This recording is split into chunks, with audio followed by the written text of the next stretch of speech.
আসসালামু আলাইকুম রহমতুল্লাহি ওয়া বারাকাতুহু ইন্নাল হামদুলিল্লাহ ওয়াসসালাতু ওয়াসসালামু আলা মান লা নাবিয়্যা বা'দাহু আম্মা বা'দ।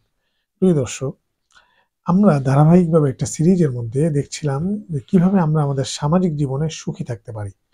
সে বিষয়ে দেখতে গিয়ে আমরা ইসলাম প্রতিবেশীর সাথে কিভাবে আমরা একটা সুন্দর ও হেলদি সম্পর্ক গড়ে তুলতে পারি এবং সে বিষয়ে ইসলামের নির্দেশনা কি কি সেটা ধারাবাহিকভাবে দেখছিলাম। তো আজকের এপিসোডে আমরা ইসলাম প্রতিবেশীর সাথে আচার আচরণের ক্ষেত্রে যে ৮টি নির্দেশনা দিয়েছে তার মধ্যে হতে তৃতীয়টি নিয়ে আলোচনা করব। পাশাপাশি দেখার চেষ্টা করব যে এটা কিভাবে আমরা আমাদের জীবনে প্রয়োগ করতে পারি। প্রতিবেশীর সাথে আচার আচরণের ক্ষেত্রে ইসলাম যে ৮টি নির্দেশনা দিয়েছে তার মধ্য হতে তৃতীয়টি হচ্ছে প্রতিবেশীর গোপনীয়তা রক্ষা করা।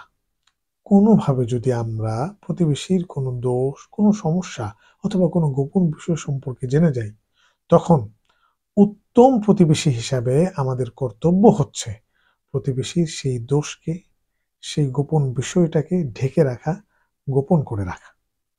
তিরমিজি শরীফের 2023 নম্বর হাদিসের মধ্যে বর্ণিত হয়েছে, আল্লাহ রসুল সাল্লাল্লাহু আলাইহি সাল্লাম ইরশাদ করে বলেন, লা তুআইরুহুম ولا تتبعوا عوراتهم فإنه من تتبع عورة أخيه المسلم تتبع الله عورته ومن تتبع الله عورته يفضحه ولو في جوف رحله।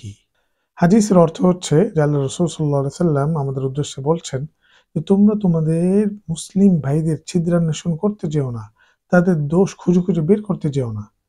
কেননা যে ব্যক্তি তার মুসলিম ভাইয়ের দোষ খুঁজে খুঁজে বের করে এবং সেটা প্রকাশ করে দেয়, আল্লাহও তার দোষ খুঁজে বের করে সেটাকে প্রকাশ করে দেন। আর যখন আল্লাহ কারো দোষ খুঁজে বের করে প্রকাশ করে দিতে থাকেন, তখন সে নিশ্চিতভাবে অপমানিত, অপদস্থ হবে, যদিও সে হাওদার ভিতরে গিয়ে বসে থাকুক না কেন। এই হাদিস থেকে আমরা পরিষ্কারভাবে বুঝতে পারতেছি যে যদি আমরা আমাদের মুসলিম ভাই বোনদের দোষ খুঁজে খুঁজে বের করি, তার গোপন কোনো বিষয় জানার পর সেটাকে আমরা মানুষের সামনে প্রকাশ করে দেই, তাহলে আল্লাহ পাক আমাদেরকেও কোনো না কোনো একদিন অপমানিত করবেন, অপদস্থ করবেন।